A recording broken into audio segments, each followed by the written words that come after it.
Hi friends. ETV win, Amazon prime, ఆహా ఈ మూడిట్లో స్ట్రీమ్ అవుతున్న హరో మరా అనే మూవీ చూశాను. నేను అమెజాన్ ప్రైమ్లో చూశాను.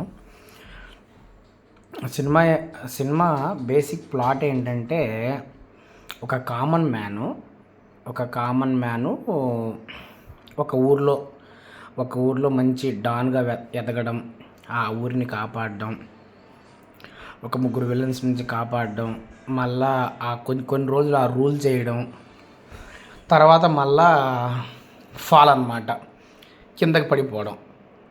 ఇది బేసిక్ ప్లాట్. ఇది మనం చాలా సినిమాల్లో చూసాం.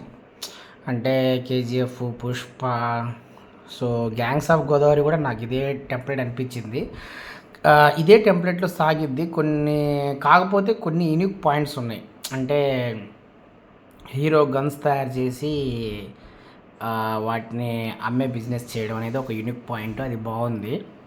సో ఇంకోటి ఏంటంటే ఫాదర్ సన్ను ఆ థ్రెడ్ చాలా బాగుంది, కొంచెం ఇంట్రెస్టింగ్గా అనిపించింది నాకైతే ఆ థ్రెడ్.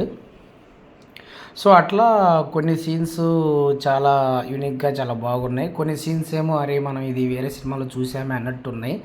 చాలా బిల్డప్ సీన్స్ ఉన్నాయి అన్నమాట. అంటే ఒక పెద్ద ఇమేజ్ ఉన్న హీరోకి పడితే ఏమన్నా ప్లస్ అయ్యేదేమో.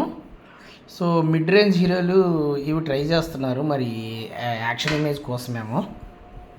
సో అదనమాట. కొన్ని సీన్స్ బాగున్నాయి అనిపించింది, కొన్ని సీన్స్ ఎక్కడో చూసిన ఫీలింగ్ వచ్చింది. అంటే ఓల్డ్ సీన్స్ న్యూ బాటిల్ లాగా అనిపించింది. సో సుధీర్ బాబు యాక్షన్ కానీ, సునీల్ కానీ, వేరే హీరో వాళ్ళ ఫాదరు క్యారెక్టర్స్, విలన్స్ కానీ అందరూ చాలా బాగా చేశారనిపించింది. విజువల్స్ కూడా బాగానే ఉన్నాయి.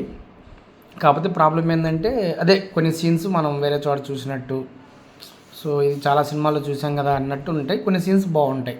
సో ఓవరాల్గా ఓకే టు వాచ్ అనమాట. ఇది అమెజాన్ ప్రైమ్లో, ఆహాలో, ఈటీవీ విన్లో స్ట్రీమ్ అవుతుంది. మీకు ఏది కన్వీనియంట్ అయితే అందులో చూడండి friends. That's all friends. Thank you.